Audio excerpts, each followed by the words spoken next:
This time the previously ons are a bunch of clips that'll manage to spoil who this episode is about without coming close to the intended function of reminding us who the they are. For some of you, it probably seemed like this day would never come. Fan reaction to Season 2 of Invincible somehow makes it into the episode. I look out at this class and I see hope. Interesting, because what I see, at least from the second row back, is a bunch of poorly animated copy and paste time and budget saving horror visages. Mark's not seriously gonna miss his own graduation, is he? Superheroes late to important life thing because of important superhero thing. Cliché. What is it with you and historical monuments? All of us to Michael Bay. Iron ripped from her loins! Bricks made of the clay she bleeds from humanity's endless ruinations! Speaking on behalf of Mother Earth, when you yourself are flying around enclosed in a jetpack made from materials also ripped from that very same loin, you male-savioring, villain monologuing, hypocritical fracking runtime patter. The Earth reclaims her stolen flesh! But did she ask for it? I didn't hear you asking for consent before you started forcing a giant stone granite shaft into Mother Earth, Dr. Problematic Metaphor personified. Instead of seeing how Mark uses his powers to dispatch these magma creatures, we just got to a series of black and white flashes. My retinas thank you. You're running out of time, kid. Then why is he doing this on his own? Unless they move the Washington Monument in this universe, this attack is happening in the fucking Capitol, just miles away from the White House. Why isn't everyone getting involved here? Against the power of darkness! Fortunately, Doc Seismic's jetpack kicks in at the last second and prevents Mark from having one more death on his conscience. But how could Mark have known that would happen? He seemed more worried about becoming a monumental Washington ejaculate than taking discount Dr. Evil alive. Would have been better if you had stopped him before he destroyed another one of America's greatest treasures. Chill, Cecil. The Washington Monument doesn't even rank in the top 10 of America's greatest treasures. It's actually number 57 on the list of our nation's treasures. Right below Stephen King, but right above the state of Idaho. Oh man, wait till I tell you about this guy. He's a case against higher education. That's the lesson you took from that? Do you even know your state comptroller?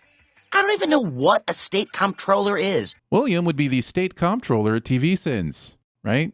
Also, both What We Do in the Shadows and Invincible have had plot lines revolving around state comptrollers this year. And that's gotta be a sin. I shouldn't have to think about obscure political positions. What's next? You gonna ask me to care about my county assessor? That's grandparent shit. Get off my lawn. I'm gonna go help finish the reconstruction up in Chicago. Sorry, I didn't mean to make that weird for you or... Don't worry, Eve. What's actually weird is that Mark himself isn't helping with the reconstruction that his face caused while attached to his father's palm. If those Sequids ever take over, Earth is next. We need to strike first. Anticipating an alien invasion and deciding you need to strike first. Where have I heard this before? Oh yeah, Batman vs. Superman. Oof. You're 3 cents for reminding me of that hot mess. And for those of you wondering, the hot part of that mess was Henry Cavill. The mess part was everything else.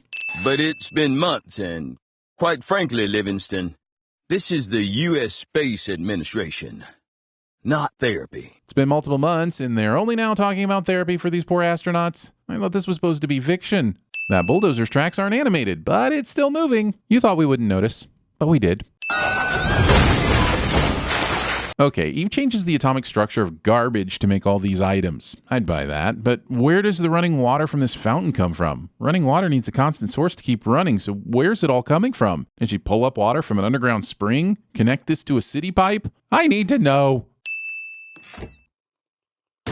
It keeps doing that. Bullshit. That cabinet worked just fine in episode 1 of this season. If it's just now having a problem, it's because the script needed something to push Debbie over the edge and into a meltdown. Sir-da-dirch. No one thinks you're going to turn out like your father. Lying to your child. And yes, Santa Claus counts too. Somebody got me in the balls. Kinda seems like that's on you for being a superhero without wearing a cup. I know you lost your job, but the rent's been due for months. Russ didn't lose his job. He was asked to take medical leave, which should mean he was still being paid. Unless this world's equivalent of NASA doesn't have paid sick leave or paid short-term disability, in which case... Next, we honor the Guardian's fallen green do-gooder, Martian Man. Character whose name I've already forgotten gets back to the TV just in time to conveniently have his future foreshadowed to him through news position. We've had multiple corroborated sightings of Darkwing. Hell yeah, maybe this multiverse thing isn't such a bad idea after... Oh, they don't mean duck, do they? Well, which is perturbing me, considering that I personally ID'd what was left of his ribcage last year. The level of intimacy it takes to be able to ID someone based on their ribcage alone.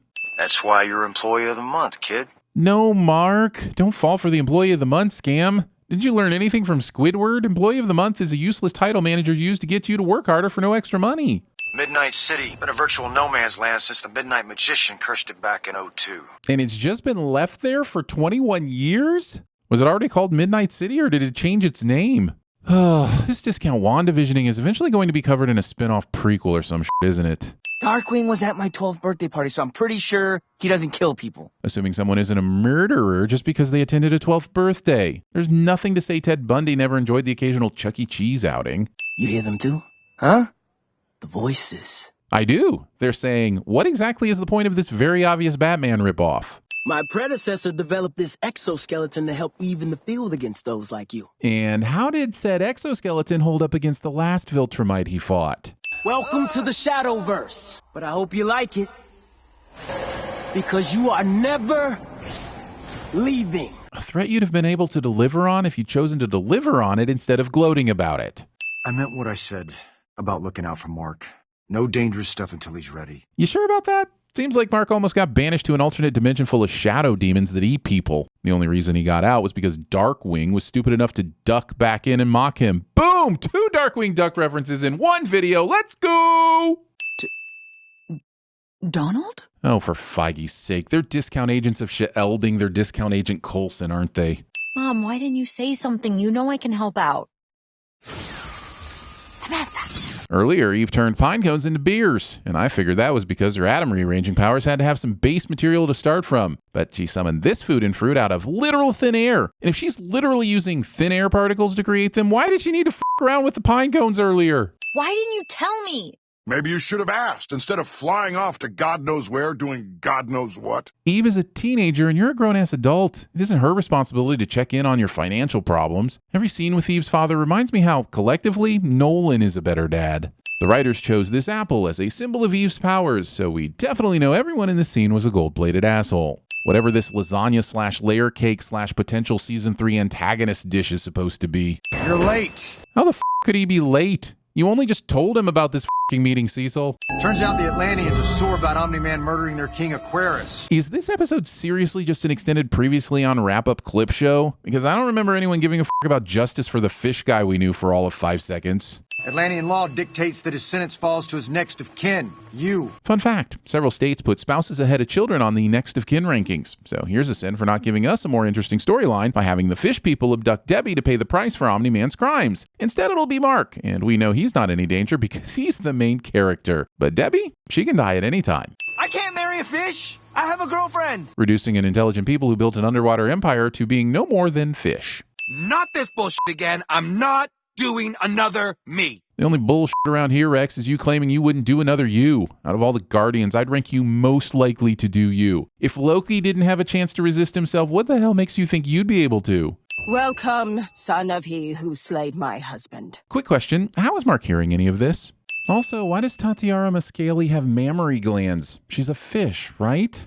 When you earn the money, you can decide where we live. She's not your pet. Sounds like this guy woke up on the be exactly the type of person that will immediately trigger Debbie on her first day back at work side of the bed. Why don't you take the rest of the day off? Sending your employee with experience in abusive marriages home instead of trying to separate that poor woman from her partner long enough to ask if she needs help leaving a domestic abuse relationship. Jeez, just slip her a card with the domestic abuse hotline written on it. I know, he's invincible, but he still feels pain, so why the f is he putting up his arms in front of him like a dumbass TIE fighter pilot instead of moving 6 feet along that precious X-axis? How far away is that backup? Incoming. Holy shit, Cecil, was that all the notice you were planning on giving him? What if he hadn't asked? No wonder Omni-Man turned on you. Why does it look like the Queen of Fish can't swim? Stealing your plot points from Fellowship of the Ring, but not also saying, "Flounder, you fools." Sir, when Debbie came to speak with you, she seemed distressed when she saw me. And she's a distressed person. Playing the "she's a hysterical woman" card. Come on, Cecil, you're better than this. Be a real man and gaslight your employee without insulting Debbie's sanity. The whole lot was unstable. That's why the city never built there. How the hell is Eve only hearing about this catastrophe through the newspaper and not, oh, I don't know, via court-ordered subpoena or SWAT team? Every Paranormal Activity movie ever. Skip. But we are not a joke. No matter what social media says. Thing Elon Musk tells his army of reptiles somehow makes it into the script. In the Invincible universe we started in, this sign says parking in the rear. Aren't multiverses fun? They ambushed my dad with experimental quantum bombs. Damn it, even Invincible isn't safe from the use of quantum nonsense. You were the chosen one, Invincible. It was said you'd defeat them, not join them. And they just wore me down. Caught me when I finally had to sleep. Expecting me to believe that a man who could have potentially slept on the moon, under the sea, or in lava was caught by puny humans during nap time. Here you go, Willie. Bite the fish, chew the fish, love the fish. Yeah, enjoy. You know, when you're a rookie, they can teach you everything about being a cop except how to live with a mistake. Even after they pay me the money, I'm still gonna melt every city on the planet with liquid hot magma. 200 degrees in sunlight, minus 200 in the shade, canyons of razor-sharp rock, unpredictable gravitational conditions, unexpected eruptions. Okay, so the scariest environment imaginable. Thanks. That's all you gotta say. Scariest environment imaginable. Mr. Pickard, I'll be reminding you that it's 1 o'clock. I'm sure I made it clear to you that the rent is always due, payable in full by 1 o'clock on Wednesdays. Next time they shine your light in the sky, don't go to it. The bat is dead. Tell me, do you bleed? I have your car towed all the way to your house, and all you got for me is light beer?